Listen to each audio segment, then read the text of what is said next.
بس کا سفر۔ میرا نام کمال ہے اور میری عمر 38 سال کے قریب ہے۔ میرا تعلق جڑھانوالے شہر سے ہے اور میں اپنی بیوی راحیلہ اور 3 بچوں کے ساتھ لاہور میں رہتا ہوں۔ راحیلہ کی عمر 30 سال کے قریب ہے۔ اس کا قد 4 فٹ 7 انچ اور جسم تھوڑا سا فربا ہے، مگر سرخی مائل سفید رنگ اور تیکھے نیم نقش کی وجہ سے وہ بہت خوبصورت دکھائی دیتی ہے۔ اس کے کولے باہر کو نکلے ہوئے ہیں جو اس کی خوبصورتی میں مزید اضافہ کرتے۔ دیکھنے والا کوئی بھی شخص یہ اندازہ نہیں کر سکتا کہ وہ 3 بچوں کی ماں ہے۔ راحیلہ طبیعت کے لحاظ سے شرمیلی اور کم گوئی ہے، جبکہ بیڈ پر بہت ہی گرم ہے۔ میں اور راحیلہ دونوں لاہور میں سرکاری ملازمت کرتے ہیں، جبکہ ہمارے بچے مقامی اسکول میں تعلیم حاصل کر رہے ہیں۔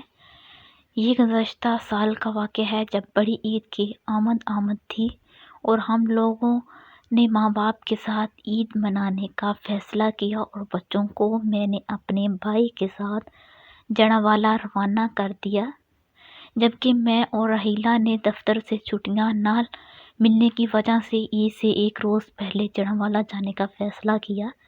عید سے ایک روز پہلے ہم لوگ دوپہر کے بعد گھر سے نکلے اور لاری اڈا پہنچ گئے، جہاں اے سی بسوں ایڈوانس بکنگ ہو چکی تھی، جس کا مجھے اندازہ نہیں تھا کہ ایسا ہوگا، ورنہ میں بھی ایڈوانس بکنگ کروا لیتا۔ خیر، سیٹیں نہ ملنے کی وجہ سے ہم لوگوں نے نان اے سی بس میں جانے کا فیصلہ کیا اور اس کے اسٹاپ پر پہنچ گئے، جہاں پر بہت ہی رش تھا۔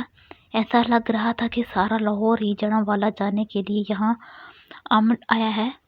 اسٹاپ پر راحیلہ کے علاوہ کوئی بھی خاتون نہیں تھی، تمام مسافر مرد تھے، جس کو دیکھ کر میں اور راحیلہ دونوں پریشان ہو گئے کہ اس رش میں کیسے سفر کریں گے۔ خیر، اب کیا ہو سکتا تھا، ہمیں ہر صورت جانا تھا۔ کمال، ہم لوگ اس رش میں کیسے جائیں گے؟ راحیلہ نے مجھ سے فکر مند ہو کر پوچھا۔ روحی راحیلہ کا نک نیم، ہمیں اس رش میں ہی جانا پڑے گا، ہمارے پاس اور کوئی چوائس نہیں، میں نے اس کو جواب دیا۔ کافی دیر انتظار کے بعد بس اسٹاپ پر آ گئی۔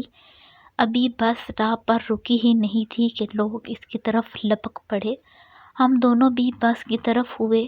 میں نے اپنی بیوی کو بس میں سوار کرا دیا اور خود بھی دروازے پر چڑھنے میں کامیاب ہو گیا۔ اسی انصاف میں باہر سے مسافروں کا ایک دھکا لگا اور ہم دونوں بس کے اندر پہنچ گئے۔ اس دھکے کے ساتھ ہی میں اور روحی علیحدہ ہو گئے۔ چند سیکنڈ میں ہی بس فل ہو گئی۔ اب بس میں کسی کے پیر رکھنے کی بھی گنجائش نہ تھی۔ میں نے ادھر ادھر نظر دوڑائی تو راحیلہ بس کے درمیان میں ایک ہاتھ چھت کے ساتھ لگے ہینڈل کو پکڑ کھڑی تھی، جبکہ اس کا دوسرا ہاتھ سامنے والی سیٹ کے پشت پر تھا۔ اس نے دونوں ہاتھوں سے سیٹ اور اوپر والے ہینڈل کو پکڑ رکھا تھا، جبکہ میں اس سے کافی دور بس کے عقبی حصے میں تھا، جہاں سے میں نے حرکت کر کے روحی کے پاس پہنچنے کی کوشش کی، لیکن میرے آگے کھڑے مسافر چلانے لگے، جس پر میں وہیں کھڑا ہو گیا۔ میں نے نوٹ کیا کہ روحی کے پیچھے ایک بھاری بھرکم شخص کھڑا ہوا ہے، جس کا قد لمبا اور کپڑے میلے کچیلے تھے۔ اس نے ڈریس پینٹ اور شرٹ پہن رکھی تھی۔ روحی کا سر اس کی چھاتی پر آ رہا تھا۔ اس شخص نے روحی کے ہاتھ کے پاس ہی ایک ہاتھ سے چھت والے ہینڈل کو پکڑا ہوا تھا، جبکہ روحی کی اگلی سائیڈ پر بھی ایک شخص کھڑا ہوا تھا جو دیکھنے میں سلجھا ہوا لگ رہا تھا۔ ان دونوں کے درمیان میں کھڑی روحی بچی لگ رہی تھی۔ میں نے ایک بار پھر سے حرکت کر کے روحی کے پاس پہنچنے کی کوشش کی، لیکن اپنی جگہ سے ایک انچ بھی آگے نہ جا سکا، بلکہ الٹا پاس کھڑے مسافروں کی بدتمیزی کا سامنا کرنا پڑا۔ میں نوٹ کر رہا تھا کہ روحی کے پیچھے کھڑا ہوا شخص روحی کے منہ کی طرف غور سے دیکھ رہا ہے۔ مجھے اپنی پراپرٹی کی طرف گھورنے پر اس شخص پر بہت غصہ آ رہا تھا، لیکن میں کچھ بھی نہیں کر سکا اور چپ چاپ وہیں کھڑا رہا اور بے بسی۔ تھوڑی دیر بعد ایک جھٹکے کے ساتھ ہی بس چل پڑی اور پیچھے کھڑا ہوا شخص روحی کے بالکل ساتھ لگ گیا۔ روحی نے اس کا کوئی نوٹس نہ لیا، کیونکہ بس میں رش کی وجہ سے ہر شخص کی یہی حالت تھی۔ سڑک کی حالت بہت خراب تھی اور اس کے علاوہ بس بھی کوئی انگریز کے دور کی کھٹارہ حالت میں تھی، جو عید کے رش کی وجہ سے سڑک پر آ گئی۔ بس سڑک پر جھٹکے لے کر چل رہی تھی۔ ہر جھٹکے کے ساتھ پیچھے کھڑا ہوا شخص روحی کے ساتھ پیچھے سے مزید جڑنے کی کوشش کر رہا تھا اور اس کے ساتھ رگڑ کھا رہا تھا، جبکہ رش کی وجہ سے روحی کو معلوم نہیں تھا کہ اس کے ساتھ ہی کیا ہو رہا ہے۔ میں نے غصے سے اس شخص کی طرف دیکھا اور میرا دل کیا کہ میں فوری طور پر اس کے پاس پہنچ جاؤں اور اس کو پیچھے کر دوں، مگر میں ایسا نہ کر سکا۔ دوسرے مسافروں کو بھی علم نہیں تھا کہ وہ شخص کیا حرکت کر رہا تھا۔ میں نے ایک مرتبہ اونچی آواز میں بول کر اس شخص کو پیچھے ہونے کے لیے کہنے کا بھی سوچا، لیکن پھر سوچا کہ تمام مسافروں کی توجہ اپنی بیوی کی طرف کروانے میں بے عزتی ہوگی، اس لیے خاموش ہو گیا۔ رش کی وجہ سے روحی کا دوپٹہ بھی اس کے سر سے اتر گیا تھا اور کندھوں پر آ گیا تھا، جس کی وجہ سے اس کے منہ کا نظارہ مزید بہتر انداز سے ہو رہا تھا، جس سے وہ شخص خوب انجوائے کر رہا تھا۔ تھوڑی دیر بعد اس شخص کا حوصلہ مزید بڑھ گیا اور بس کے جھٹکوں کے ساتھ ہی اس نے خود کو مزید آگے کر لیا اور روحی کے ساتھ مزید جڑ گیا۔